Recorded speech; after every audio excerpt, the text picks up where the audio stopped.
Your dog just ran across the room, climbed onto the couch, and is now licking your face like it's the most important task in the world. You laughed. You said, "Stop." They didn't stop. And somewhere in the back of your mind, you thought, "They just love me. That's all this is." But here's the problem with that explanation. Your dog also licks the floor. They lick their own paws. They lick strangers sometimes. They lick the couch when you're not even on it. If licking just means love, what does all of that mean? Because the real reason your dog licks you is not what most owners think. And once you understand what's actually happening, biologically, neurologically, and evolutionarily, you will never look at those wet kisses the same way again. The standard explanation is simple. Your dog licks you because they love you. It's affection. It's their version of a kiss. And that's not wrong exactly, but it's so incomplete that it might as well be wrong. Ellen Furlong, Associate Professor of Psychology and Neuroscience at Transylvania University, has spent years studying dog behavior. And her summary of why dogs lick is not love. It's one word: communication. If we want to distill it down to one thing, she says, it's communication. And communication carries information. Information that most owners are completely missing. Here's what the research actually shows. Your dog licks you for at least 6 distinct reasons, and they're not all the same. They don't all mean the same thing, and some of them are not what you want them to mean. Reason 1, and this one surprises almost everyone. When your dog licks you after you've been apart, part of what's happening is ancient. Among wolves, the direct ancestors of domestic dogs, puppies would lick their mother's face when she returned from a hunt, not just as a greeting, as a request. They were begging for regurgitated food. Alexandra Horowitz, professor of canine cognition at Barnard College, Columbia University, puts it directly. Your dog's lick when you come home is absolutely a greeting, she says, but it's also a little bit of a request for whatever you just ate. Your dog isn't only happy to see you, they're also, somewhere deep in their evolutionary memory, asking what you brought back. Reason 2, the one that changes everything. In 2017, researchers published a study in behavioral processes that nobody talks about enough. They showed dogs images of human faces, some neutral, some angry. When the dogs saw angry human faces, they significantly increased mouth-licking behavior. Not happy faces, angry faces. Because licking, in many contexts, is not affection.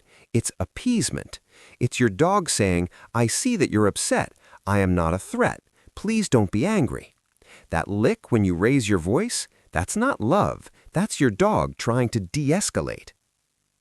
Reason 3, the chemistry. When your dog licks you, their brain releases endorphins, neurochemicals that create feelings of calm and pleasure. Licking is self-soothing. It regulates their nervous system.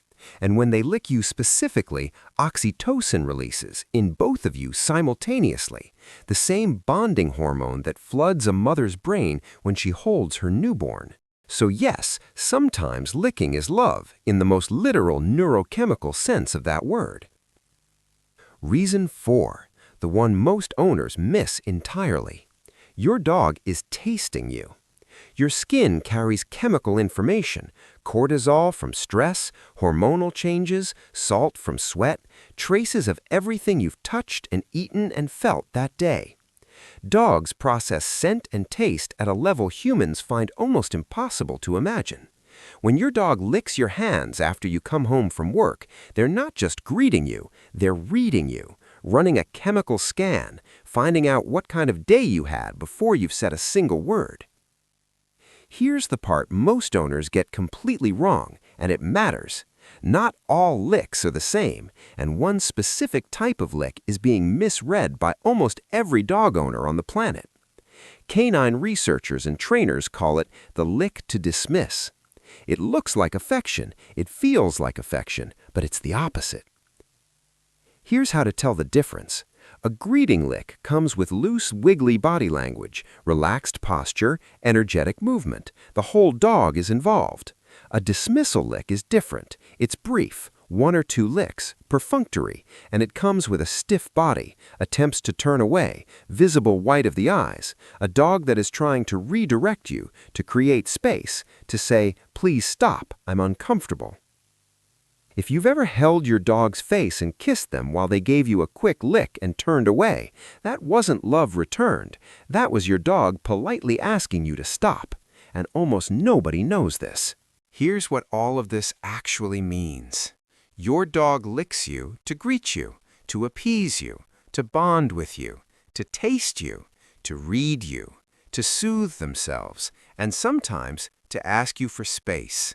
It's not one thing. It's a language, a complex, context-dependent, evolutionarily ancient language that your dog has been speaking their entire life. And the owners who understand it, who can read the difference between a greeting lick and an appeasement lick, between a bonding lick and a dismissal, those owners have something most people never get: a real conversation with their dog. Not a one-sided projection of human emotion onto animal behavior, an actual exchange of information between two species that have been communicating this way for 15,000 years. Now, here's what you need to watch for, because this one matters for your dog's well-being. Excessive licking, licking that goes beyond normal greeting or bonding, can be a sign something is wrong. Researchers have identified compulsive licking as one of the earliest behavioral indicators of anxiety. A dog who licks constantly, obsessively, who can't seem to stop, that's not a very affectionate dog. That's a dog whose nervous system is dysregulated, a dog that is using licking to cope with stress it can't otherwise manage. And licking directed at one specific part of the body, a paw, a leg, a joint, repeated and focused, that's almost never behavioral. That's pain. That's your dog telling you exactly where it hurts in the only language they have. If your dog suddenly starts licking one area obsessively, don't dismiss it as habit or anxiety. Get it checked. Consider what licking actually is at its most fundamental level. It's contact. It's chemical exchange. It's one organism placing part of itself directly onto another. For 15,000 years, this was how dogs and humans communicated trust. Before words, before training, before commands and tricks and behavioral science. A dog approaching a human and licking them was offering something: information, appeasement, connection, and accepting vulnerability in return. That behavior didn't disappear when we moved into houses and apartments. It just became quieter, more domestic, more easily misread. The next time your dog licks you, whether it's an explosion of greeting at the front door or a quiet single lick on your hand while you're sitting still, they're not just being a dog, they're speaking. The question is whether you're listening. So, the next time your dog licks you, ask yourself, what's the context? What's their body doing? Are they loose and wiggly, or stiff and brief? Are they reading you, or appeasing you, or simply saying, "I'm glad you're here"? Because love is part of it, but it's not all of it.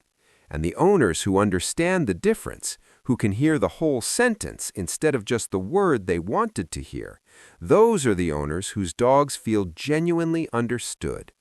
If this changed how you'll see the next lick, subscribe, because next week we're going into something that might be even more surprising. See you then.